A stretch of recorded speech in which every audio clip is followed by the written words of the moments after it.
That's gross. Or when somebody posts a picture and their foot is in it. There's no more. It's so exciting to be seen by enough people, as many Because people the as you photos. can.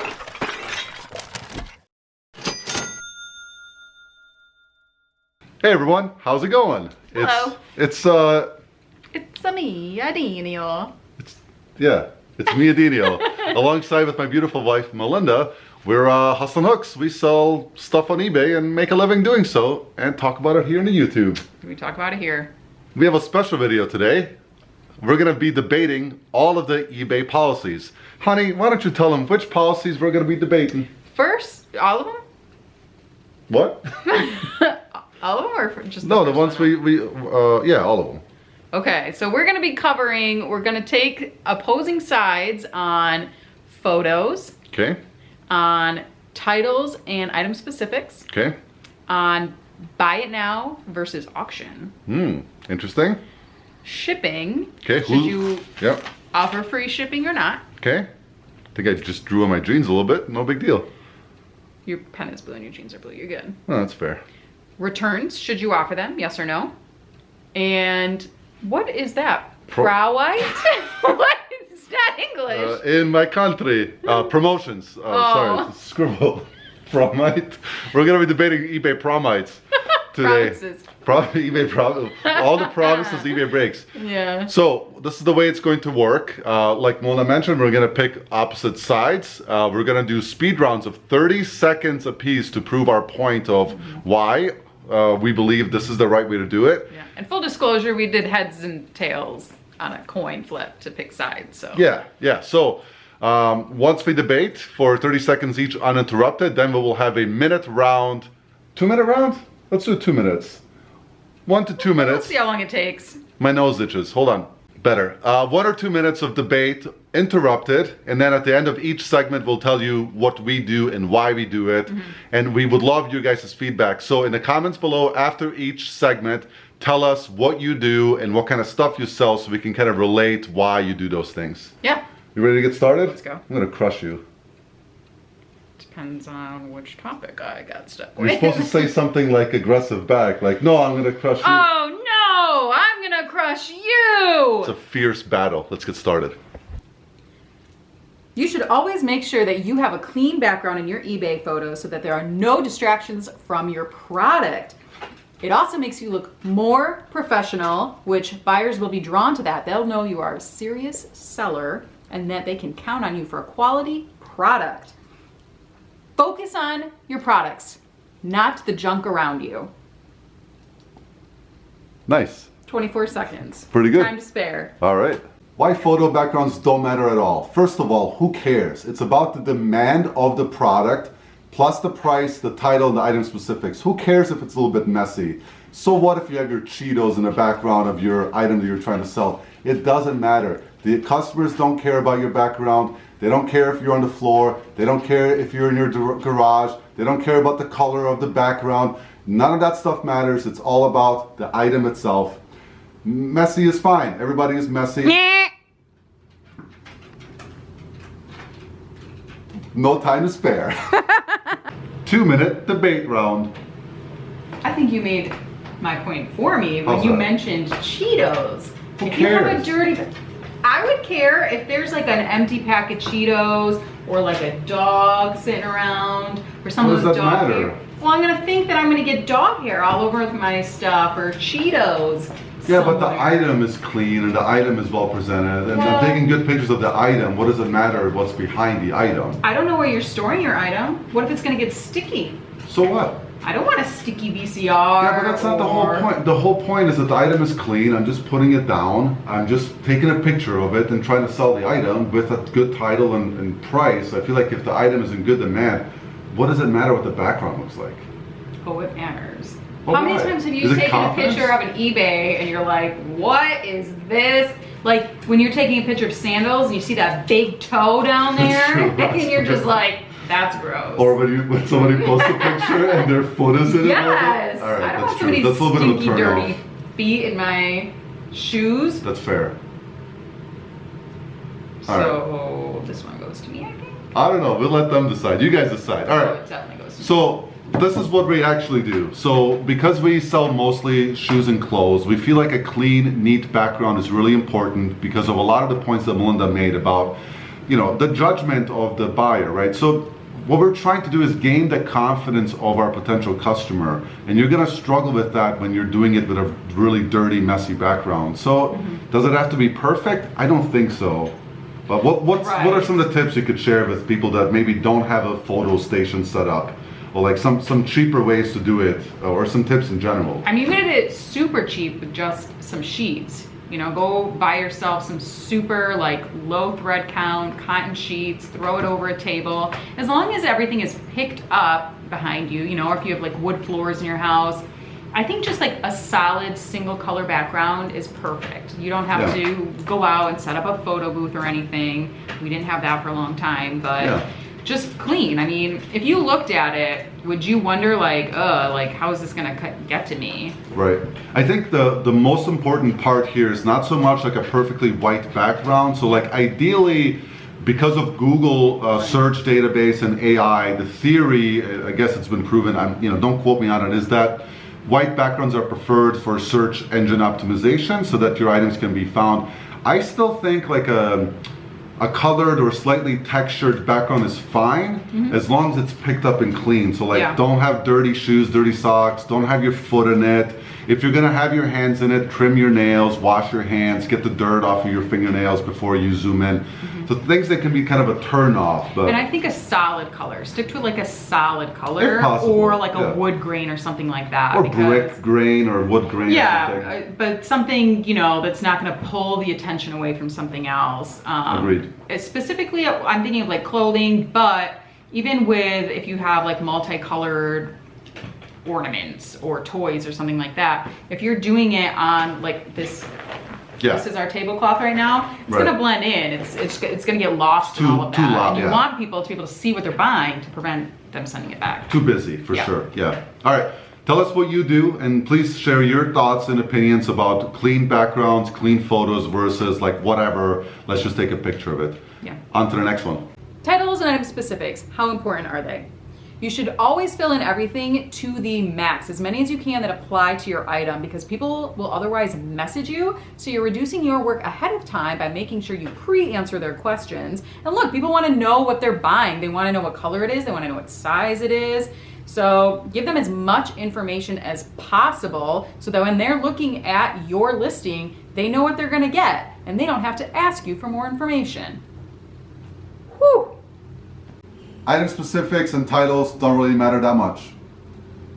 So again, it's about the demand. So in your title on eBay, you're allowed 80 characters. Why do you need to fill out every single character? It doesn't really matter as long as you put in like the top 3 things, like Levi jeans 509, size 36 is perfectly fine.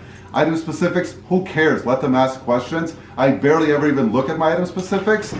I just do whatever the previous person did. I go through, I list similar, and whatever. It doesn't matter because they already filled those in. I'm not gonna check them twice. They can see it in the pictures. You should subscribe to our channel if you found this video value added or entertaining. These are really pokey. Intense 2-minute debate starting now. So again, why do 80 characters? There's a reason. Why are you smiling? This is serious. It doesn't matter because you can just type in like the model number. So it's like Sony XYZ331. Like, why do you need to write things like black or that it's working, it's tested, it's DVD, VCR Why do combo? you have to write that it's working or tested? Because that's the number one thing you're going to get asked. People are going to ask it. Why do you want to do all that work for yourself? But I'm writing in that it's pre-owned. So the conditioner is pre-owned. I'm not writing that it's parts. It's pre-owned. Is it broken? No, it's assumed. How does it run? Does it run smoothly? It runs fine. It's pre-owned, but it works fine. Okay, now imagine doing that all day, just answering all of those questions for buyers. Okay, but they can look at the pictures. So I take 12 pictures of something. Can't they figure it out from the pictures? Why do I need to like, put it all in the title? You should really never assume people are looking at all those pictures thoroughly. People yeah, just but will not do I put them there, so they should look for them. So why is it my fault that they're not looking for it? Also, in the item specifics, somebody already put those in because I'm barely ever doing a listing from scratch. So I'm just gonna trust that the previous version has them in there. That's a terrible idea. And I'm not gonna go line by line and write inseam and waist size and color. Like they can obviously see the color of the item in the But picture. what if you're copying the listing and it has the wrong information? So then you're just gonna send out things that are not But I want to correct. do this fast. I want to list. The more listings I have, they don't have to be perfect, the better I'm going to be. No the more way. I'm going to sell. No, you need quality listings. That's the whole point. And you're not saving yourself time because in the end, you're gonna get all those questions anyway. So you're gonna spend time just replying, pulling the product. I'm not going to reply. I'm going to wait for the right buyer to know what they're doing and buying something. So if they buy a 36 waist jeans, they know what that is. Why So do I you're have to running slow it up a to them? storage facility. I see what you did there. All right. Debate heated. That was a heated one. All right. What do we do really? So why don't you take this one? What do we do with our titles, and then what do we do with specifics? I mean, for all the reasons that I said, is we always max out what's pertinent. Like we don't go through line by line and make sure there's something in every single item specific. But if it's important to the item, for instance, inseam of pants, we're gonna put that in because if we don't, people are gonna ask it anyway. Plus specifically for used pants, jeans, etc., inseam does change because it's not usually the factory size because of shrinkage, especially with cotton products. So it's a good point for sure. That eBay actually doesn't want you to fill out every single item specific, just the ones that are actually pertaining to your item. So if you're selling a pair of sneakers that are obviously flat, you don't need to go in there and type in that they're flat, or whatever. Or the That's, character for one. example. I don't even know why they put that in Aladdin. there. How many things, Like, unless you're selling toys, like they're never gonna fill in character. Yeah, exactly. Hardly So ever. my example wasn't as good as that one. That's a good one. And then title, we just max it out. We want to give as much information because you don't know where people are going to stop reading. They might just read the title and not pay attention to anything else. So that's a good way to load that in there. And it also key search terms as well. So 100%. That's what I was going to say. Yeah. So you want to make sure like you're maxing it out because you don't know what people are going to put in, what they're searching for. Are they searching for, a red flare or Yeah, something? I explain this when I've done coaching calls. I explain there's really two types of people that are going to be buying from you. One is going to be like, let's say you just sell vintage toys. You're going to have a community of people that shop your store. But if you're an everything seller, you're going to get a lot of search engine type people coming to your store. So meaning like Mona's wearing this beautiful vintage sweater right now.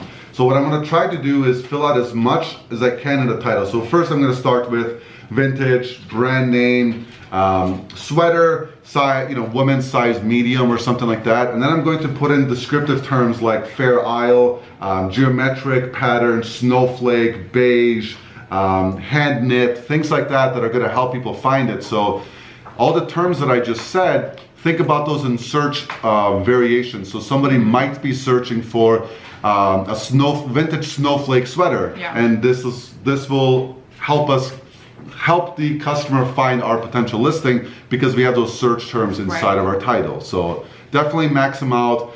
If you are kind of running out of creative ways to do it, just stick with the old, most searchable ones, and that should help you sell your product.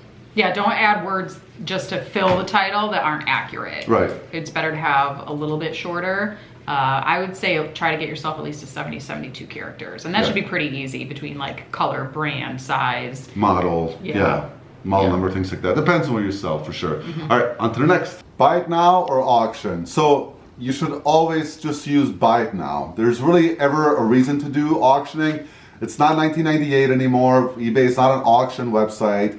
Amazon has changed that for everybody. People want to buy it now. They want to know how much it is. They don't have to wait 7 days for the bid to go up and down. You're going to make more money when you name your own price. That's market value. There's less gamble when you're auctioning things off. So who knows if that thing is actually in demand or not.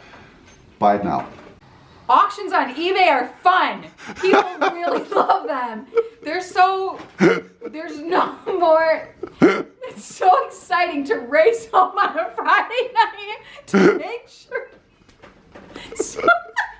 you're the last bidder. It brings a level of excitement to your life. And why should I tell people what to pay for a product? But he should tell me what I should sell it for.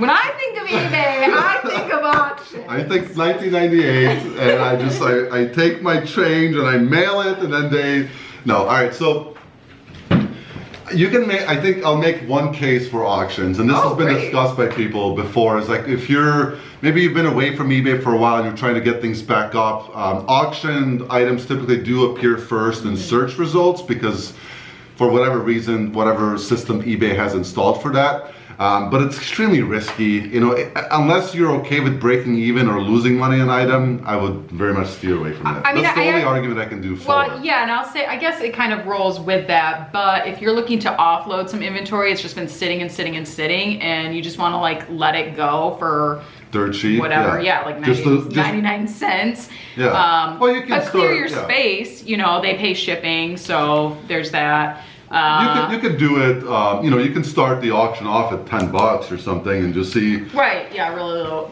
one. Yeah, the other thing too, like, yes, sometimes if you do have something that's really rare, it might be a good idea. But or again, if you can't figure out the price. If you're not sure, sometimes you run into those like one-off products where you can't really gauge it. You think you might know the range. Right. So you kind of put it in a starting place, and then I guess the market will tell you if it is as rare as you think. The only problem with that again is that how many people are actually looking for it in that given time of space. Maybe that one ultra collector that you're looking for that's going to bid the crap out of it and pay 3 times the market value for it. Maybe he's on vacation that week and he doesn't care, right? So that's kind of the gamble. So it is fun. Like, those were actual laughter and almost tears of joy, but there is some fun and excitement. So, if you're trying to run a business, I would stay away from it. If you're just like, yeah, whatever, then yeah, have some auctions and have fun with it, I guess. So, I guess there's a time and place for everything. Yeah, on to the next. Shipping. Should the customer pay for it, or should you offer free shipping? I think the customer should pay for shipping because that way it doesn't eat into your profits. You don't have to worry about taking an offer on something and then after shipping you find out that you sold it at a loss because it's already covered. Also, most eBay sellers are positioned randomly throughout the country. You're just shipping from that one place, so you don't know how far it's gonna go. You're not Amazon with a whole bunch of different warehouses that can just send it out the door and get it to their house. This way, you don't have to worry about it shipping to like Alaska. Sorry. I'm sorry, I mean to spook you. You should have free shipping. Most people want free shipping. They don't want to pay an additional fee on top of the item price. So if something is $50, free shipping, that's what I want to see. I'm used to it. Amazon has popularized it. You can calculate it so it doesn't really eat into your profit that much. So if it's a $30 item, you can call it $50 free shipping. A lot of eBay users actually just toggle free shipping only. So if you don't have free shipping, your listings might never even show up in their search criteria. 2-minute hardcore debate. Why would you want to give away profits? Why not just hold on, the pirate didn't start just yelling at me. Jeez. Just kidding. It's not. You build it in. So you build it into your cost. But what if you're newer and you don't know what something costs to ship? Well, then you start, you start with calculated shipping, you transition to free shipping to gain that potential boost in sales. Because like I said, a lot of people don't buy things that have priced shipping. But if they're willing to buy with calculated shipping, I mean, what's the point? If you're still making sales and things are selling and people don't mind paying it. Well, you're not able to predict your profit. So if you buy something for $5 and you put it up at free shipping for $50 and you allow offers and they offer you $30 for it, and you're like, yeah, sure. And then afterwards you notice it's going to the opposite coast and it's going to cost you 2.5 times expected, and now you're losing $8 for all that work. But if they pay you, don't worry about that. Wait, am I arguing?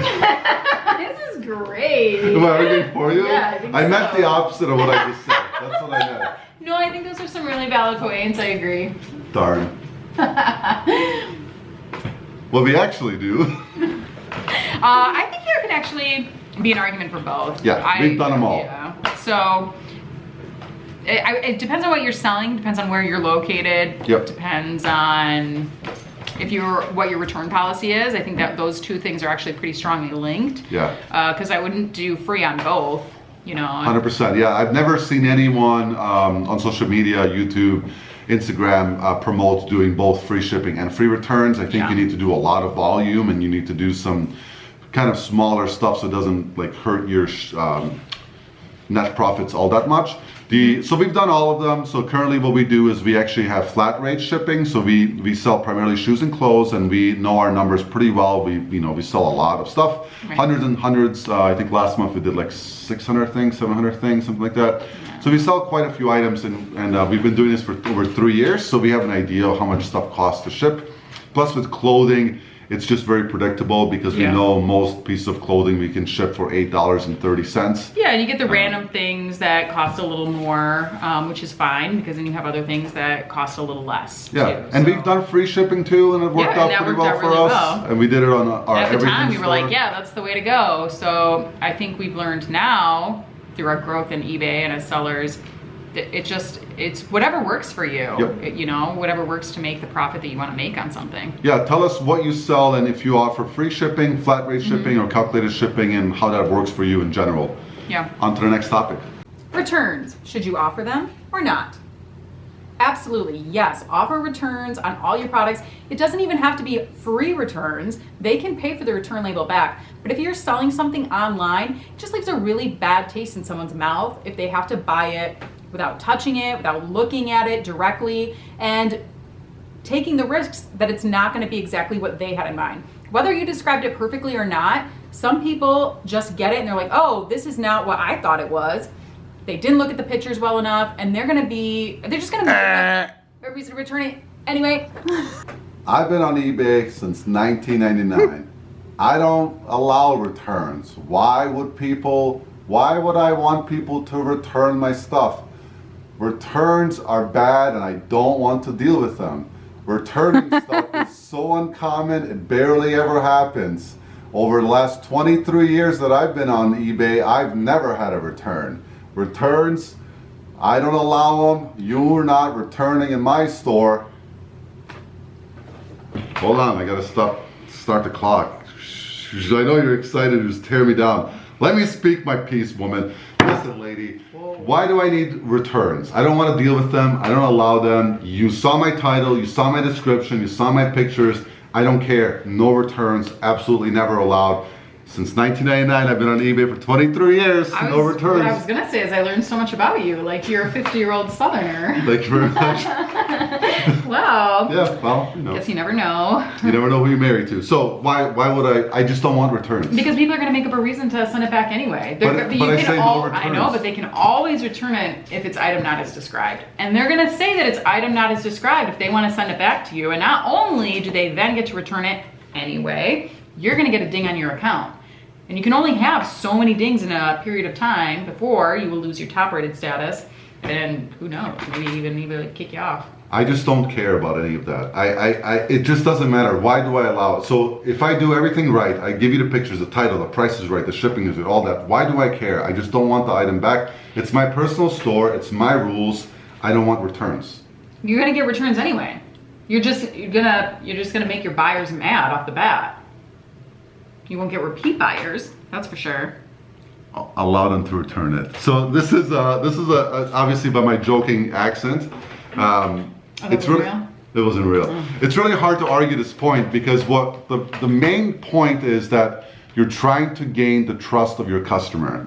And a customer is going to hesitate just a little bit if they read that you do not allow returns. Yeah, online shopping is a tricky thing. Like, we've all done it. We've all been there. Like, we look at something and it gets there and it might have been exactly as they described it and exactly what you ordered. But I've gotten things where I was like, oh, I didn't know it was this small, or it doesn't work in how you planned it to work, you know? Yeah. So I mean, even like retailers, like local retailers, they all allow returns because for me, like if I'm buying something online and I'm not really 100% sure about it and I see that they don't offer returns, I'm gonna skip it. Yeah, I usually just won't even buy it because I'm like, well, I don't know if it's gonna work out. Right. And maybe I would have returned it. I don't know. I guess that's the risk that they're taking.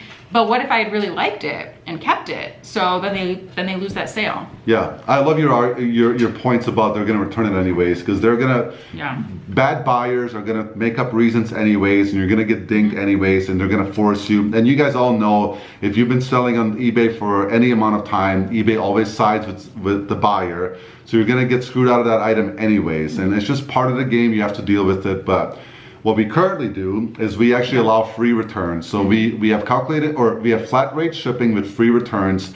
And again, we're shoes and clothes only, and that's more manageable and very predictable because we know what our return label costs are going to be, because most of our stuff is small. Now, I would, if I'm doing everything, I would offer returns, but I would definitely have them pay for it, because then it actually might incentivize them not to return it once they see the sticker price of how much it costs to return it. And we've had that many times. Because they don't necessarily get the discounted price if they're shipping back a VCR. So you can end up getting kind of screwed over on that if they're like, well, it doesn't work or whatever. So then suddenly you've lost money, and it's perfectly good. Free returns on big stuff is really risky. I would advise against it. Free returns on small stuff. Why not? And we chose to do charge for shipping and then do free returns.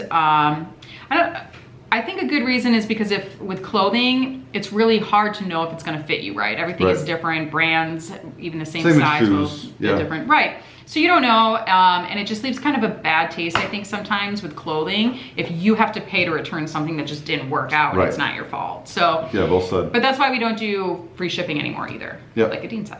Yeah, cool. Last one. Promoted listings, yes or no?